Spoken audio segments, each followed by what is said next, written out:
47 mile an hour, 60 gallons per hour, and the copper's pulling us over. Oh, okay.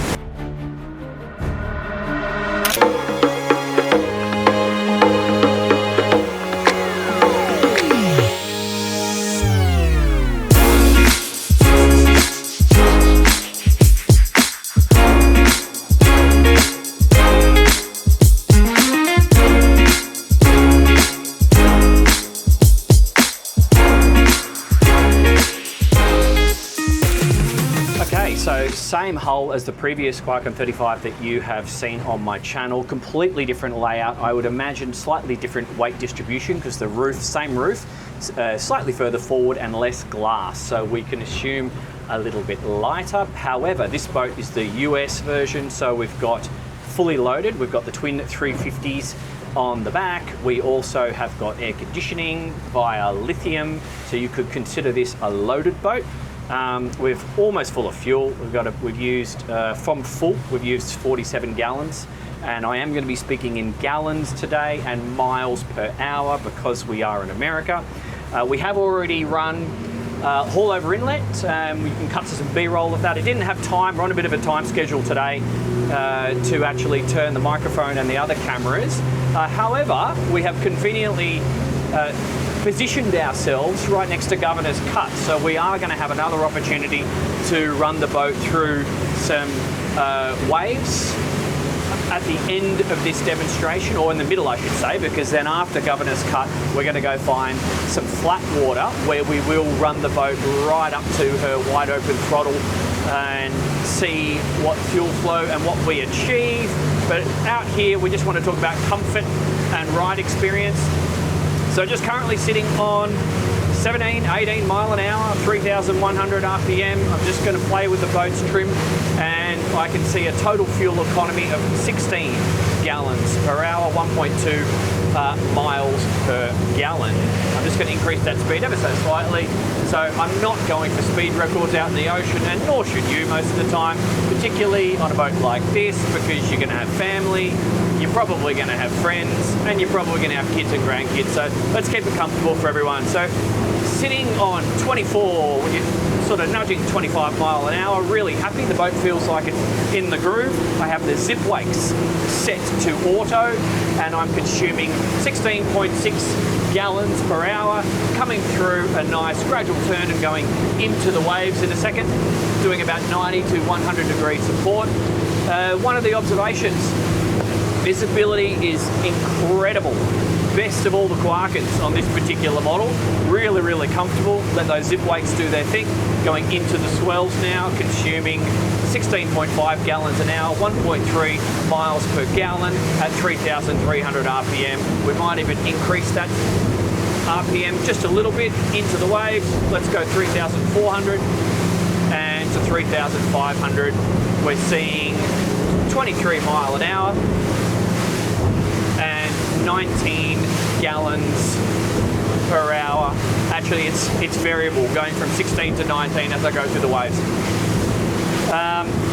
So these yummies have got the noise reduction kit on them, and it is noticeable. So instead of making it harder to hold a conversation, it's much easier. You might notice I'm not raising my voice. Now I'm just coming around doing a turn to put the waves on my starboard beam. So it's just much more pleasant. I think if you were sitting on that back seat, you're not going to have that engine noise really penetrating into your brain as you can with yammies that don't have the noise reduction kit. So it's just much more pleasant. Okay, 3,600 RPM. I've got the waves on my beam now. We haven't taken any water up and over the bow yet, but I'm sure we will soon. So doing 20 gallons per hour, speed return of 27 to 28 miles per hour. And I'm just doing a little engine trim up, and there you go. That feels like we're in the groove. And fuel flow has dropped. So 20 gallons per hour with a little bit of introduction of trim now that we've got the swell on our beam. It's easy, 30 mile an hour, low engine noise. Let's just do some turns, gradual turns. I love the visibility. This is an operator's boat. This is a boater's boat. You know, you've got just full control on this thing in terms of moving around, in terms of seeing every corner of the vessel. She behaves quite nicely. You can sort of notice, I think maybe she feels a little bit more sprightly with less glass. Lovely, 3,800 RPM, 21 gallons per hour fuel economy, and we'll speed that up a little bit.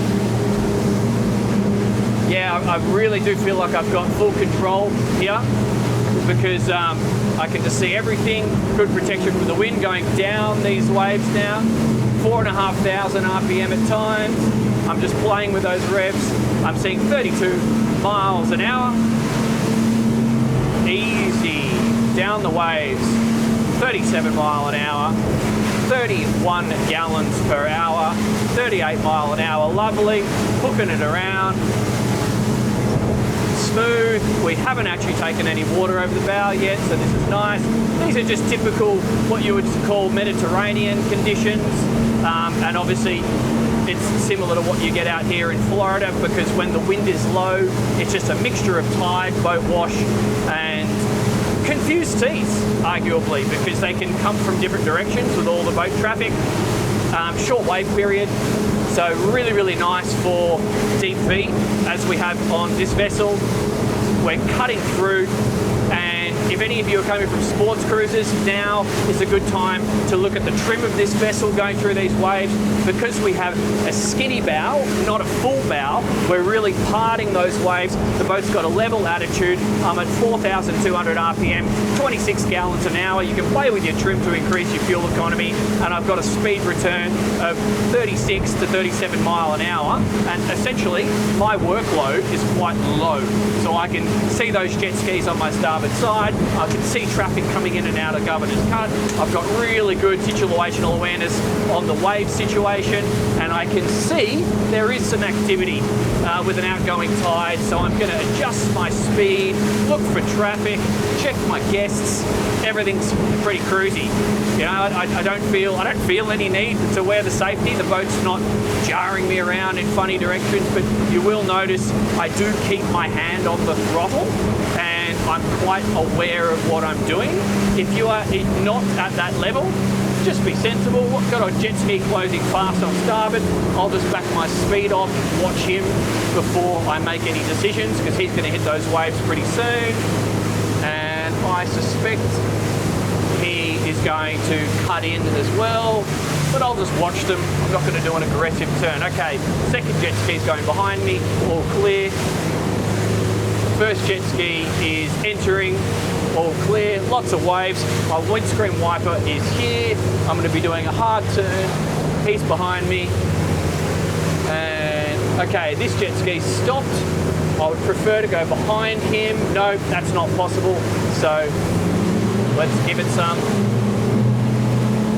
All right, he's got good visibility on me. And let's see if we get wet.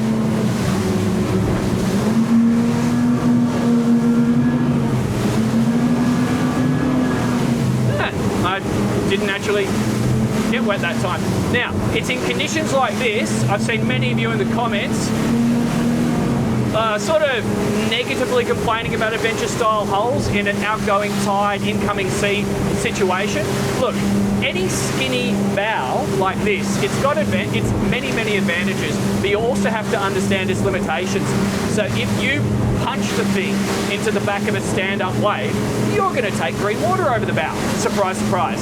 This wonderful windscreen is going to actually deflect all that, so you're going to stay dry. But just pay attention. You know, depending on the conditions, you can just adjust your angle of attack, you can adjust your speed, or you're just going to get wet. And don't really necessarily complain about the design of the boat, because what this design does do with the deep V, with the twin air steps, it allows us to run at faster average speeds using less fuel and less horsepower, and keeping people relatively more comfortable than what would be available with the equivalent sized weight and horsepower vessel. So you know, traditionally to achieve that sort of offshore comfort, you had to go to a US boat, which was heavy and would run 3 or more engines for a length like this. So that means more fuel burn for you, perhaps more running costs, or definitely more running costs, etc., because those were built more like tanks and they can just bash through waves and take waves at multiple angles, whereas we're being a little bit more refined in the way we drive with an adventure hull, because whenever possible you want to expose the cutting action of the bow into the next wave. So you might be doing a little bit more driving as opposed to bashing, which is what's more possible on many of the American center consoles, but you use less fuel, you still achieve a very, very comfortable, pleasant ride, and it's sort of getting the job done a little bit differently. So that's cool. I'm now going to change locations from here, and I'm going to try and get away from the boat wash if that's achievable, and we'll do a wide open throttle, a watt run for you, and see what we discover. See you there. Okay, so just doing a standing start, and we're not trying to race, but we are going to try and get to full speed best trim, and this is the best place to do it. Dropping lines alongside the Norwegian Getaway, going to be backing down to P39. Okay. East. All right, that doesn't affect us. Let's do this. Stand by, concern traffic 1630. Okay, accelerating through 3,000, 4,000, foot to the floor, 4,700. Doing a little bit of engine trim now. I've got some boat traffic, but they're not necessarily going to cause me any problems. 5,400, 5,500, 46 mile an hour, 47 mile an hour, 60 gallons per hour, and the coppers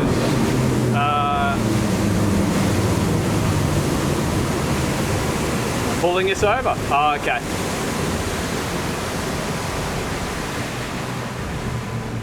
Coppers, we'll say good day.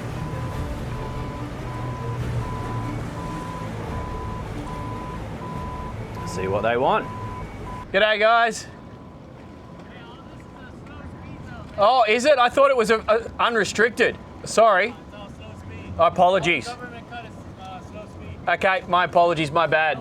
Okay. Are you going offshore or are you going Biscayne? We're just testing these new motors, so can we do it under the bridge? Yeah, so after Charlie, at the marker Charlie right there, the yellow signs, you can come up. Okay. Sorry about that, my bad. Thank you very much. I thought it was unrestricted. Yeah, that's what I know. I always been running here. Yeah. And they were running that way too. Okay. Themselves, so. Because there's obviously the weight doesn't matter for the ships and stuff. I've like so many people have ripped up through here over the years. Yeah. I always.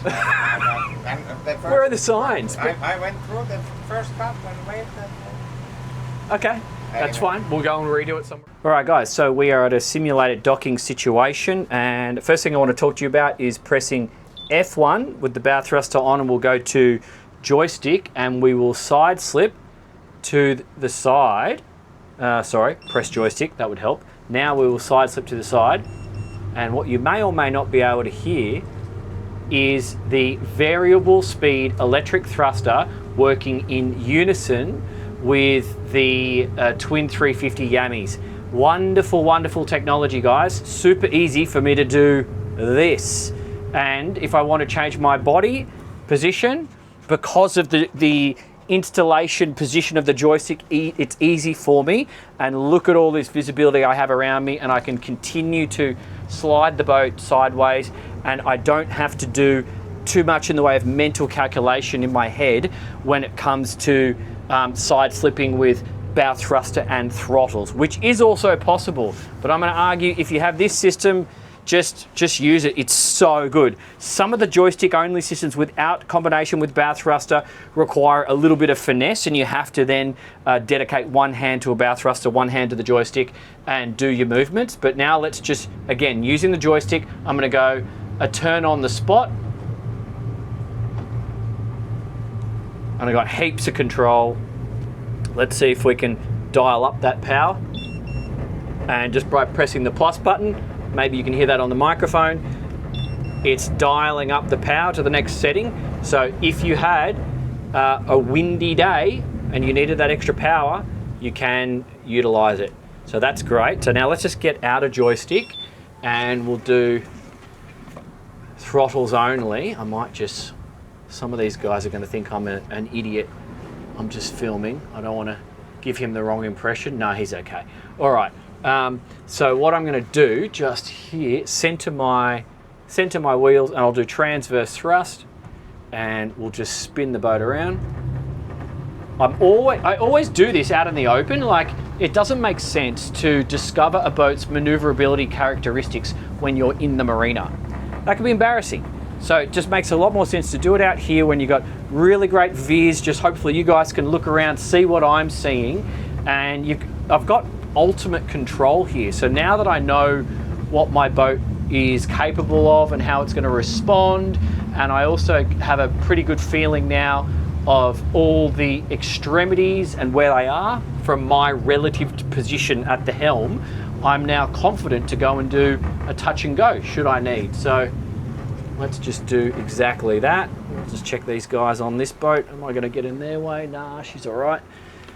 So now I'm going to turn off F1 by pressing twice on the bow thruster button, and I'm going to do it the old-fashioned way.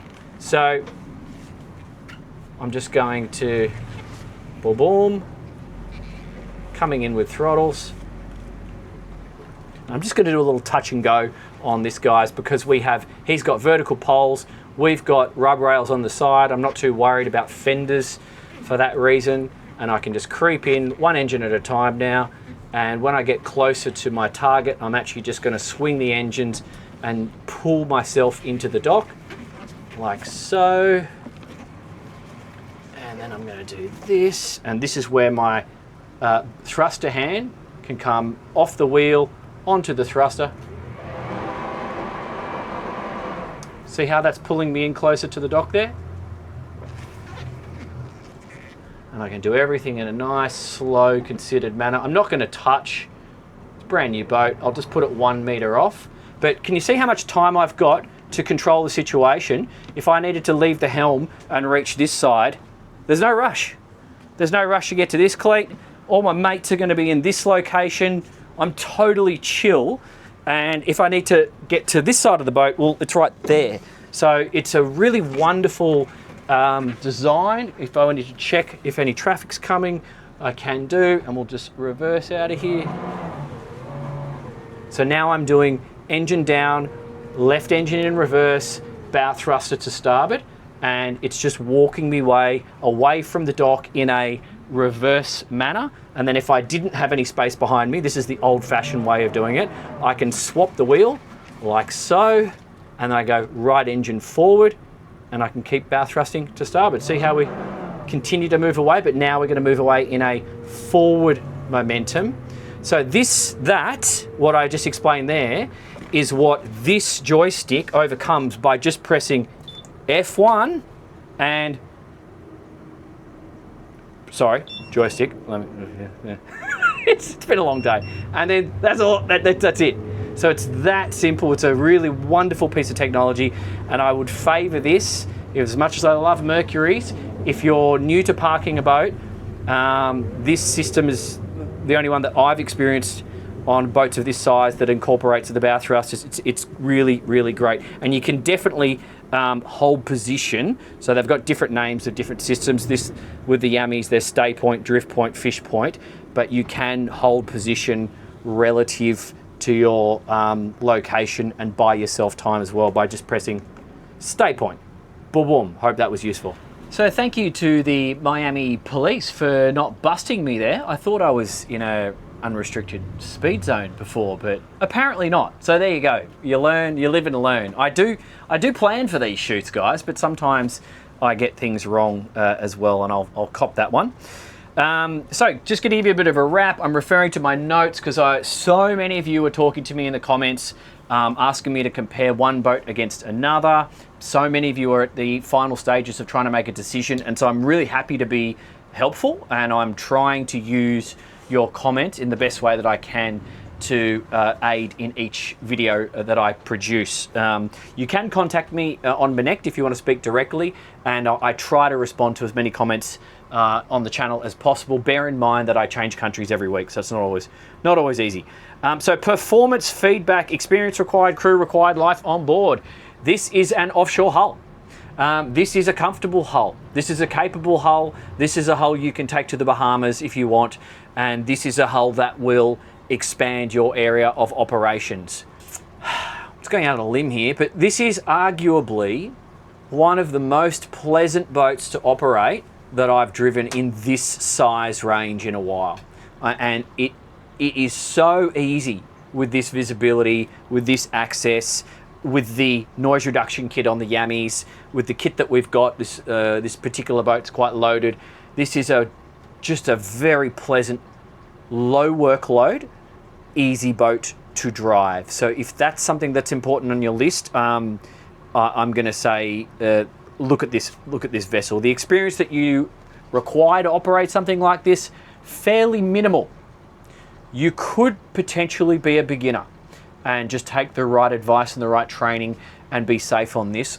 The visibility, the rub rails all the way around, the access to lines and fender storage, the ability to secure a fender and a line anywhere around the boat, and the ability to move forward and aft without getting mixed up amongst other people, just puts it in a category of vessel that it's not a high workload, and it's not a boat that's going to require heavily experienced people. It's got low windage because it's got low sides, especially if you don't have clears on here, and then if you combine it with the variable speed electric thruster, it doesn't matter anyway. So yes, you could be a beginner. No, you don't need crew to run a boat like this. Sure, if you're out with your partner and she wants or he wants to get involved, yes, it's going to be great, and it'll just be one less thing for you to do, but it's not necessary. And your life's going to be very bloody comfortable, in my opinion. Like it's very pleasant. As long as you're in a relatively warm country. I'm not sure if this will be suitable for freezing cold places, but you tell me. A lot of you guys spend more time in cold places than I do. So what other boats would you compare this one with, or what is fair to compare this one with? That is a hard question to answer, because I've been thinking about it all day and over the previous couple of days. I don't know whether there's anything that directly lines up against this because of its size and weight, but some boats that might be in the same sphere for you to think about. There's the Regal 33 SAV. They build good boats. It's different. The quality's good, and then therefore it's probably on par with this Quarken, because I'd put these guys up the quality range. I haven't driven it, but that Tiara LS34 might be crossing over on some elements. And then I know a lot of you are going to be asking about adventure boats. You could say an Axopar 37, albeit it's very different. And just get on board this boat, because this space feels completely different. And then maybe, would you say a Wellcraft? Nah, I don't think you would after spending the day on this. I don't think you would. So I hope that was useful. I hope you got what you needed out of that video, or this series of videos. That's why I'm making it for you. And please remember to use it as a tool. Do what you need to do with it. Take it, watch it before the boat show or before you meet the dealer, and then come armed with the questions that you need to ask. And yeah, talk to your dealers. Talk to them about those options that we discussed in the previous videos as to what is going to be suitable for you. And don't forget to like and subscribe and share this content with your mates if you think it will be useful for them. Love you lots. Coming from Miami. See you next time. Thanks, guys.